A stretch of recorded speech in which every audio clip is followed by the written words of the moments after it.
It goes without saying that a lot of people who watch guitar YouTube videos want to get better at guitar, but unfortunately a lot of roadblocks get in the way towards their progress because they're not practicing the right way. You could be playing for years, practicing your heart out, and still frustratingly not get to where you envision yourself in your own playing.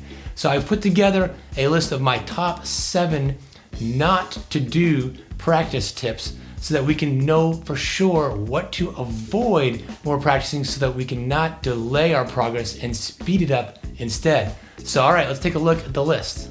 So number 1, scales all the time. Be sure to use the vast majority of your practice time playing scales. It is a surefire way to stay committed to being passionate about your playing, and they must be played all over the fretboard and completely mastered. Otherwise, we won't be able to play. And now think about your favorite guitarists. They guarantee you stay up every single Friday and Saturday night practicing, running scales all over the fretboard, and that's it. Nothing else is probably the only thing they practice. So let's make sure we practice mostly scales. Number 2, no guitar playing necessary. It is essential that you consume information non-stop and never actually play your guitar. Maybe you're a YouTube guitar lesson addict and you could never get enough. Well, you know what? You're not alone.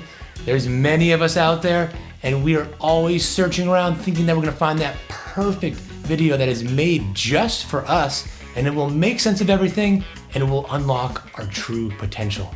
It's out there. Number 3, metronome knows. Make sure that we never practice with a metronome or play along with a backing track.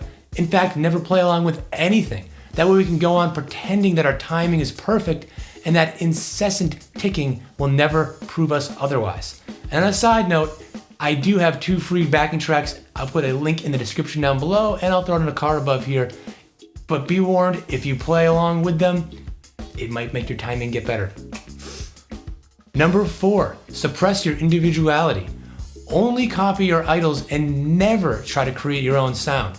Why try to be yourself when you can just pretend to be somebody else? And on that same theme, only listen to other things that people teach you and never ever teach yourself anything and draw your own conclusions. Number 5, reviewing is for suckers. It is important that we always be practicing something new and never ever review anything. We want to make sure that we can play through at least a dozen intros, sort of, but not actually be able to play through an entire song really well. That would be awful. And we want to also make sure that we never set aside time to reflect on what's working well for us and what we want to focus on in the future. Nothing good can come from that except becoming a well-rounded guitar player. Number 6, when you practice, only practice things you hate. Focus on techniques that you really don't like. For me, I had a teacher when I started out that said I had to master sweep picking, and I spent countless hours never stopping to think if I really like that or not. So make sure that you waste lots of time working on things that you, in the end, don't even like. It is a surefire way to get you exactly to being the kind of player you want to be. And finally, number 7, never listen to music. If you're gonna listen to music, make sure it's on very low and in the background and you're not really paying attention.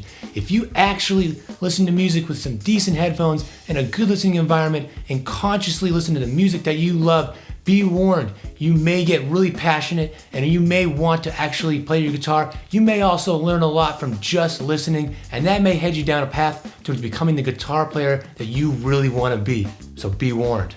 So hopefully doing the opposite of these tips will help you along with your guitar journey. These are just top 7 that I just came up with. There's plenty more, but I want to hear from you in the comments down below. Let me know what are some practice not to do's you'd put on the list or mindsets to avoid so that I can learn from you, others can read, we can all learn from each other. So again, don't be shy. Let us know in the comments down below and see if we can compile a bigger list and see if that helps. Have fun, and I'll see you in the next video.